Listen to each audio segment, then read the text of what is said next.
which the Department of Justice scrubbed from its website in September. Without objection, the gentlelady from Thank Texas you. is recognized. Thank you so much, Mr. Chairman. And to be clear, I'm not going to ask any questions of this witness because this witness has revealed that she has no intentions of answering questions. But instead, I'm going to ask some very basic questions really quickly of my colleague, Becca Ballant, if she will answer right or wrong, raping children.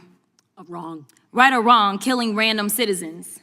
Definitely wrong. Right or wrong, enriching yourself as the sitting president of the United States. Definitely wrong. Okay, thank you, because I probably never would have got that with our witness. Our witness who somehow is a lawyer but does not understand how it works with witnesses. I'm not really sure what law school she went to and what all kind of cases she tried, but typically when you come into a space and somebody's a witness, then they sit there and they answer questions instead of asking questions. And then we also have this objection that we use as lawyers called non-responsive when a witness fails to actually answer the question. But nevertheless, let me address the survivors because that's exactly who they are. They are not victims, they are survivors. Let me say thank you for having more courage and moral clarity in your pinky fingers than the entire Department of Justice. We are currently the laughingstock of the world, partially because of the failed leadership within the DOJ as we see kings and queens falling everywhere around the world. But we don't know the basics of right and wrong in this country because it's not about partisanship. And that's why I applaud Thomas Massie, because he's the only person on the Republican side that has a backbone and knows how to stand up to corruption. But nevertheless, let me keep going. My Democratic colleagues have been attacked this entire committee hearing. They have been lied on, and frankly, the American people weren't looking for that. They were looking for answers about the corruption that they see coming from this administration. In the written testimony of this witness, of this particular witness, she stated that when she took office, she had two main goals. The first was to end the weaponization of justice, and second, to return the department to its core mission. Not only have you lied about both, you've intentionally done the exact opposite. You're spending more taxpayer resources arresting journalists than you are prosecuting pedophiles and creeps. In fact, your boss, the President of the United States, stated that this administration, quote, took the freedom of speech away. And at your direction, DOJ has arrested Don Lemon and Georgia Fort. And I might add that y'all actually had a judge that rejected y'all for trying to arrest Don Lemon before, just like the grand jury rejected y'all as it relates to Senator Kelly, just like a grand jury rejected y'all as it relates to Senator Slotkin, just like the case against Tish James was dismissed and the case against Mr. Comey was dismissed. I completely don't get how it is that you're sitting at the top of DOJ because you don't seem to be good at your job. You're spending more taxpayer resources arresting these journalists. In fact, we know after Georgia Fort and Don Lemon were arrested, we know that there were homes of journalists that were raided.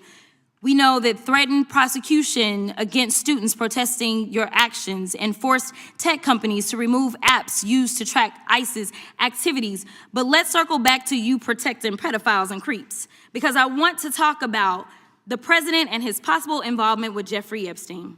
Now, I don't know what the president might have done with Jeffrey Epstein, but unlike this administration, I believe that facts matter, so let's talk about the facts. Fact number one, Donald Trump is one of the most named people in the Epstein files. At least 5,000 files contains more than 38,000 references to Trump, his wife, or Mar-a-Lago. Fact number two, Jeffrey Epstein and Ghislaine Maxwell made young girls available to Trump on multiple occasions. For example, according to this file, Ghislaine Maxwell presented a young girl to President Trump who spent more than 20 minutes apparently flirting with her. Here's another example. This shows notes from FBI investigators that describe Jeffrey Epstein transporting a victim to Mar-a-Lago to meet with President Trump, where he bragged to Trump that, quote, this is a good one. Now, I'm not saying that the president is a pedophile, but there is a lot of evidence in these files that suggests that he's very close friends with a lot of men who are pedophiles. What's crazy about all of this is just that this is a big cover-up. And this administration is engaged in it. In fact, this administration is complicit. But there are numerous others, like how the DOJ is attempting to obstruct justice in the investigation of the rogue agents who have murdered American citizens, or how the DOJ seized voter data from Fulton County in an attempt to steal the 2026 midterm elections, or how federal agents have Tom Homan on tape accepting a bribe and your agency killed the investigation, or how your agency is ready to give the president a $230 million payday, which is unconstitutional. The Constitution is clear. The president shall not receive any payment except his salary while in office. The fact of the matter is that you will be remembered as one of the worst attorney generals in history. An attorney general who has prioritized obstruction over justice, corruption over the law, fealty to the president over loyalty to the Constitution. And Mr. Chairman, I will yield. Gentlelady yields. Gentleman from Missouri is recognized, excuse me, gentleman from Kansas, the Attorney General, former Attorney General, Mr. Schmidt is recognized. Thank you, Mr. Chairman, and General Bondi, thanks for being here. Did you have anything you wanted to say before we talk? I do. Thank you, Congressman. Thank you, my friend, for many years. I find it interesting that she didn't even want to try, Congresswoman Crockett, to ask any questions, because she certainly did not condemn her leader, Hakeem Jeffries, for taking money from Jeffrey Epstein after Epstein was convicted. And I will be brief to give you your time, Congressman. This is what she didn't want to talk about. Texas, from Cuba, convicted, homicide, arson, weapon offense. Convicted. You know, So what we Estrada, talking about? Convict Texas, some of these convicted, perpetrators that homicide. rape these women that are Chairman, sitting time behind you, Time that belongs you to the refuse gentleman to from even acknowledge Kansas. they are here. Time belongs to the Texas. gentleman from Kansas. Mr. Chairman, could I have a few seconds You back bet, to make you up bet. for the yelling? Thank bet. you. General, did you have anything Congress. further to say? Texas, convicted of homicide. Cecil Joseph from Dominican Republic. Texas, convicted for kidnapping, rape.